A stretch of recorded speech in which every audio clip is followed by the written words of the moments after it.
Alors, quel C'est vrai. article t'intéresse, cher Fabien? Eh ben moi, c'est celui sur les landing pages que j'ai lu, bien sûr, parce que on se pose toujours des questions. Nous, agences immobilières, comment faire pour attirer des vendeurs de biens, parce que des acquéreurs, c'est tellement facile. Quand on a une pénurie de biens, ben, on cherche plutôt à attirer des vendeurs. Et on a une landing page qui est pas super performante, on va dire ça comme ça. En tout cas, Ouais, tout à nous, fait. on constate pas forcément de gens. Voilà, donc ouais, j'ai lu l'article, je me suis moi-même posé des questions parce que par rapport à mon métier, c'est quand même beaucoup plus simple de consulter des choses sur un ordinateur que sur un smartphone. Et eux, ils conseillent, ils disent, bah, faites très attention parce que beaucoup d'utilisateurs utilisent le smartphone.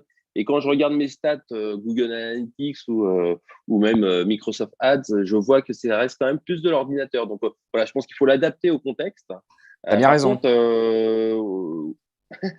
ouais, mais ceci, c'est toujours intéressant. Et tu vois, il parlait des vitesses d'affichage. Je sais qu'on a toujours eu des problèmes, nous, de lenteur d'affichage, non pas liés à la qualité de la landing page, mais liés plutôt à l'équipement de nos utilisateurs, parce qu'on est dans une région qui a des débits qui sont plutôt bas en termes d'Internet. Et du coup, ça, voilà, ils ont des fois des problèmes d'affichage et ça, ils pourraient renvoyer ça comme étant finalement le site qui est pas performant alors que c'est le réseau. Donc, c'était à nous de nous adapter à ce réseau qui est vraiment pas très bon encore dans la région à faire encore quelque chose de plus rapide en termes d'affichage. Alors, Et je retenais aussi le QR code, le QR code qui renverrait vers la landing page, puisque, comme tu l'as dit tout à l'heure, on a des vitrines. Alors, vers les annonces, non, parce que les annonces aujourd'hui, bah, on demande aux gens de s'identifier, d'être inscrits sur notre site pour avoir un accès complet aux annonces, puisqu'on donne tout un tas d'informations et beaucoup plus que d'autres agences. Donc voilà, on est assez Ça prudent empê- là-dessus. ça empêche Par pas de contre, oui, sur la renvoyer. landing page, Ça, ça peut être ça, intéressant. ça Oui, n'empêche pas de vers la renvoyer page sur les d'inscription. annonces en leur disant inscrivez-vous. Mais Ah ben en tout tout à fait, cas, tout à fait. t'as parfaitement raison. Et moi, je suis quelqu'un d'assez pragmatique sur tous ces sujets. Les landing pages, pages d'atterrissage, il faut revenir à la base de ce que c'est. Et comme tu l'as dit, la première chose, c'est de le contextualiser à son besoin, à son métier et à ses utilisateurs.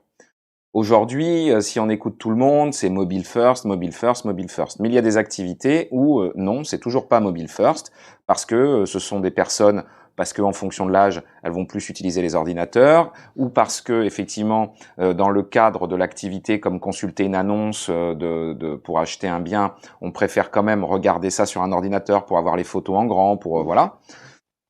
Donc il faut toujours contextualiser. Évidemment, il faut que ça marche sur mobile, il faut que ça marche sur ordinateur, sur grand écran, et il faut se mettre à la place de ces utilisateurs. Il faut regarder justement comment nos utilisateurs viennent. Est-ce qu'ils viennent plutôt avec un ordinateur ou plutôt voilà. Et puis ensuite, cette landing page, il faut toujours se rappeler qu'est-ce que c'est. Pour moi, c'est l'affiche de continuité de la publicité. Donc, j'ai cliqué sur une publicité, j'arrive sur la landing page, et là, je dois trouver impérativement l'information que je dois faire passer à la personne qui a cliqué sur ce lien. Et il faut qu'elle le comprenne rapidement, et il faut que je l'incite à faire quelque chose. Laisser des coordonnées, m'appeler, ou voilà. Après, quand on va commencer à nous dire mais il faut mettre une image à droite, il faut mettre une image à gauche, il faut mettre le titre en gros, tout ça, à mon sens, c'est bidon. Et d'ailleurs, pour en avoir le cœur net, il suffit d'aller regarder sur Internet quelques landing pages célèbres pour constater que certaines n'ont absolument rien à voir avec les autres landing pages. Simplement, le message était limpide par rapport à un contexte donné. Donc c'est surtout ça dont il faut se rappeler. La landing page, elle doit se charger rapidement, elle doit passer un message rapidement et elle doit faire convertir la personne. Voilà. Donc c'est-à-dire qu'elle passe à l'action. Et effectivement, Ouais, si une landing page ne marche pas, de toute façon, rien n'empêche d'en avoir deux, trois et d'envoyer des utilisateurs sur une première, sur une deuxième, sur une troisième et de constater celle qui marche le mieux. Après, aujourd'hui, la tendance, c'est toujours la même d'après moi. Ça, c'est très personnel, j'avoue. C'est qu'il faut impérativement humaniser les communications. Et voilà, typiquement, Une landing page, pour moi, doit quand même afficher des personnes, doit faire passer des sentiments, et ça passe quand même par peut-être des photos de l'équipe, des photos d'un mentor, des photos de gens en tout cas, pour humaniser, pour que les gens puissent se reconnaître. Mais ça, c'est la base de toute communication. Après, voilà. Après, je ne sais pas si c'est la landing page qui doit montrer ça ou parce que je pense que ça, c'est une des erreurs que nous-mêmes avons fait, c'est-à-dire vouloir avoir une landing page qui était un peu une vitrine de ce qu'on était capable de faire, plutôt que de véhiculer un message simple vers les personnes. C'est-à-dire, je pense que mettre les photos et autres, pourquoi pas sur une page annexe ou une page de rebond, voire une autre landing page. Mais tu vois, là, il parlait typiquement, alors de choses qui sont en cours chez nous, hein, parce qu'on est en train de la revoir, la nôtre. Mais typiquement, les avis Google ou les avis, alors pour nous, ce serait le meilleur agent ou ces choses-là. Mais il le soulignait, il disait que c'est vrai que c'était important d'avoir un ressenti aussi d'utilisateur. C'est-à-dire, OK, c'est bien de dire qui on est. Là, tu as raison, on peut mettre une ou deux têtes ou peut-être se présenter tout simplement très rapidement et pourquoi on est meilleur que les autres, comme tout le monde. Mais c'est aussi avoir des comptes rendus, des avis d'utilisateurs pour dire ouais, ok, lui il dit qu'il fait ça, mais en plus oui, c'est derrière ça a été vérifié par quelqu'un et voilà ce qu'il pense. C'est la cohérence du propos. Alors, je repars sur ce que Alain il a dit. Il faut un peu humaniser ta landing page. Moi, pour mes landing pages, j'utilise des témoignages vidéo de mes clients. Et supposons, toi, dans ton cas, tu as un témoignage vidéo d'un client qui témoigne du fait que tu as vendu sa maison dans les bonnes conditions. Tu peux avoir plusieurs témoignages comme ça. Et dès que la personne elle arrive, elle voit le témoignage d'une personne, elle va cliquer dessus, elle va dire ah bon, en fait, ils font du bon boulot. Tu vois, ça peut être oui, c'est encore mieux. Alors, je suis d'accord avec toi, c'est 100 fois mieux qu'un avis Google. Ça, c'est très compliqué, nous, à convaincre des particuliers qui ont acheté un bien, donc du coup, qui maintenant sont installés dans une ville, rattachés à une agence. Mais oui, on a essayé. On a essayé. Tu vois, on a même essayé d'autres types de vidéos. Mais oui. Mais il faut insister. T'as raison, faut insister. Mais même une vidéo où vous vous présenteriez, ça peut être efficace.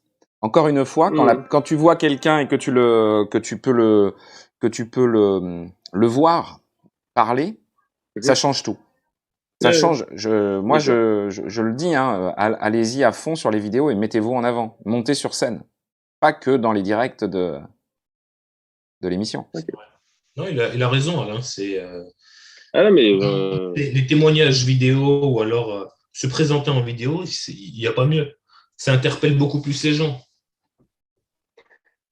Bon, après, on en reparlera une autre fois, mais ça peut être intéressant. Alors, que tu nous parles aussi un peu de tes stats, toi, là-dessus. Tu vois, toi, tu le fais aujourd'hui, en plus, c'est un super exemple. Oui, tu le fais, et donc, du coup, est-ce que ok, ça donne du contenu à ta page, une landing page ou une autre, hein, mais est-ce que derrière, il y a du clic sur les vidéos, vraiment? Il y a du clic, oui. Il y a du clic. Ouais, d'accord. Les témoignages, il y a toujours du clic. Et nous-mêmes, depuis qu'on a mis des témoignages sur notre site, ça a tout changé. Mais vraiment, quand je te dis que ça a tout changé, c'est-à-dire que nous, on a plus d'un appel par semaine de prise de rendez-vous. D'ailleurs, moi, j'ai fermé les calendriers. On est commissionné là-dessus ou pas pour ceux qui ont témoigné? Pour ceux qui ont témoigné, on est commissionné? Ouais, si tu veux. Bon, on en reparle après. Ben non, ça serait pas bien, parce que si jamais tu rémunères un témoignage, ça n'est plus un témoignage. Tu as raison, il y aurait un biais. Donc, mais non, il faut jamais faire ça. S'en sort bien, il est fort. Non, mes témoignages sont. Non, mais en fait, si tes clients, si les clients ils sont satisfaits du service que tu leur as proposé, de la vente de leurs biens, etc. Je trouve pas ça choquant de faire un témoignage vidéo de 6 minutes.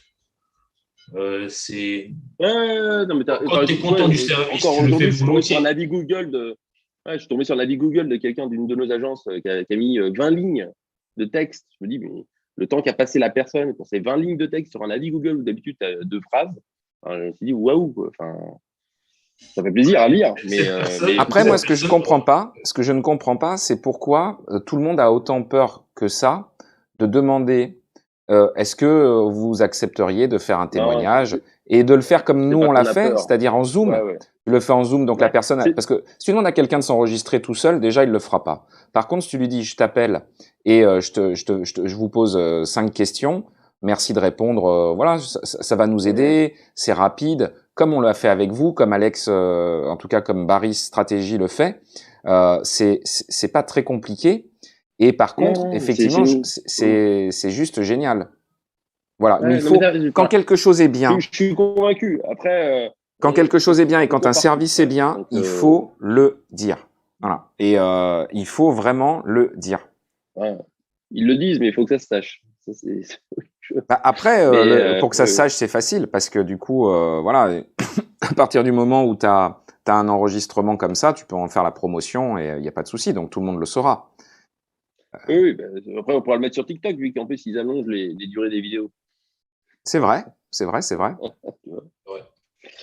Mais ok, non, non, mais je prends le point et on retravaillera là-dessus. Voilà. Bah, en tout cas, j'insiste, moi, je le dis à tout le monde, vraiment, vraiment, vraiment, vraiment, les témoignages, surtout si vous pouvez les avoir en vidéo, ça doit être une priorité absolue. Ça doit être tout en haut de la to-do list parce que les résultats, vous les constatez tout de suite après.